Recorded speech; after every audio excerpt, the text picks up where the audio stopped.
કે ધારીએ એવું થતું નથી અને વિચારીએ એવું હોતું નથી. એનું નામ છે જિંદગી. અને હા, મને પારખવાની કોશિશ તો ઘણી કરી લોકોએ, પરંતુ અફસોસ, સમજવાની કોશિશ કોઈ નહીં કરતું.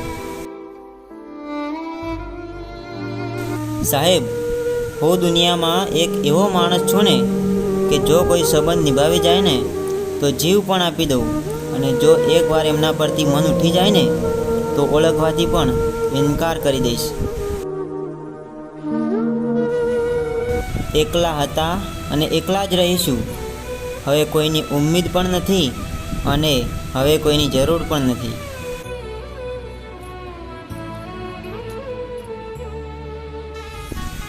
ધીરે ધીરે મને બધી ખબર પડી ગઈ છે અને બધાની હકીકત જાણું જ છું કે કોણ કેવું છે અને કોણ કેવું વિચારે છે મારા વિશે.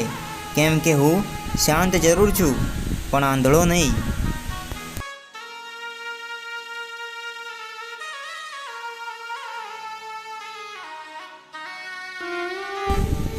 સાહેબ, કોઈને અંધારામાં રાખીને દગો આપવો એના કરતાં મોઢે કહી દેવું સારું કે હવે તમારી જરૂર નથી મારે.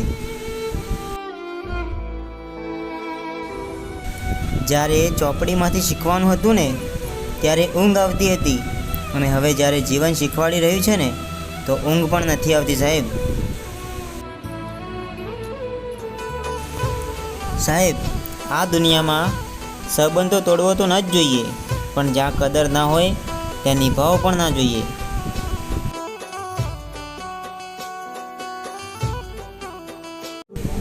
આ તો અવાજના કારણે કાગડાને બદનામ થવું પડ્યું વડીલ. બાકી કાળા કામ તો કોયલ જ કરે, કાગડા નહીં. વિશ્વાસની વાત ના કરીશ દોસ્ત, કેમ કે મેં એક વ્યક્તિ પર વિશ્વાસ મૂકીને મારી આખી જિંદગી બરબાદ કરી નાખી છે.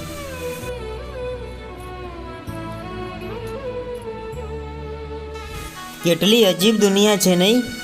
અહીં સાચી વાત બોલવાવાળો અને સાચા રસ્તે ચાલવાવાળો માણસ દુનિયાને હંમેશા માટે કડવો જ લાગે છે.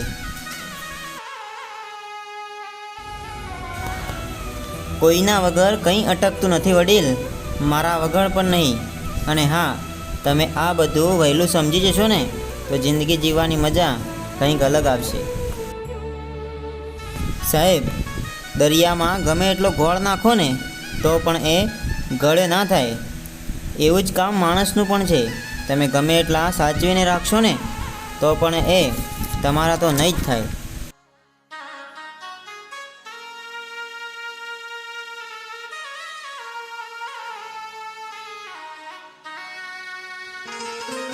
ના ફાવે તો મેદાન છોડી દેવું વડીલ, પણ જ્યાં રહો ત્યાં વફાદાર રહો.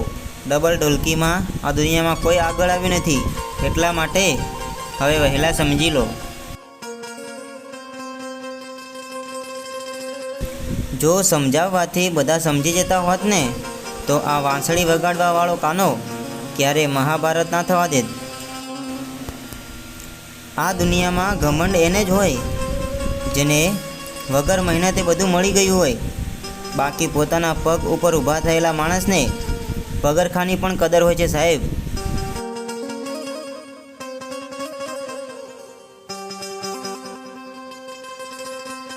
અહીં લોકો પોતાની ભૂલ નથી માનતા ને તો એ આપણને તે શું સમજવાના.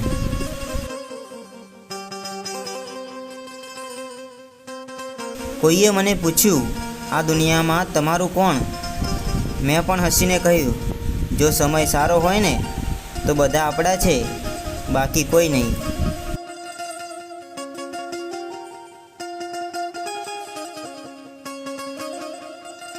સાહેબ, ખબર નહીં આ સંબંધોમાં કયા પ્રકારનું ગણિત હોય છે.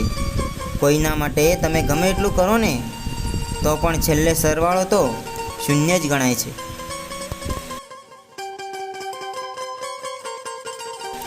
જેવી રીતે કડવી દવા ગળીએ છીએ ને એવી રીતે જો કડવા શબ્દો પચાવતા આવડી જાય ને ત્યારે સમજી લેવું કે તમને જિંદગી જીવતા આવડી ગયું.